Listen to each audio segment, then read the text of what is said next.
Hi guys, eto na naman tayo mga ka-OFW.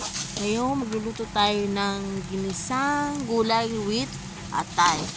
Ngayon simulan natin sa bawang, sibuyas. Gisa-gisa lang natin mga ka-OFW. Tapos itong atay, pinakuluan ko na to.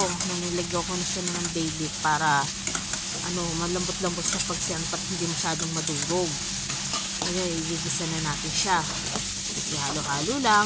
Tapos, pagkulo ng konti, lalagyan natin ngayon ng soy sauce.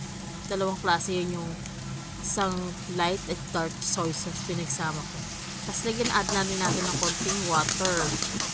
Tapos pakuluan natin ng konti. Ayan, sige, halo muna. Tapos water. Then, sige, takpan natin. After 5 minutes, buksan natin. Lagyan natin ngayon yung carrots naman. Nahalo natin yung carrots.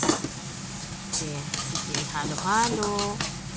Then, takpan natin ulit siya. Tapos, lagyan naman natin yung chickpeas. Yan, masarap yan. Kasi parang minsan nag-crave natin yung chickpeas eh.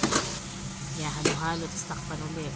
Tapos, nag-last natin huli silagay yung cabbage. So, takpan natin yan pagkatapos kasi mahirap haluin siya. Sweet na lang natin. Then, lagyan natin ng pampalasa. Asin, paminta. Isa-isa. Tapos yan, ready na.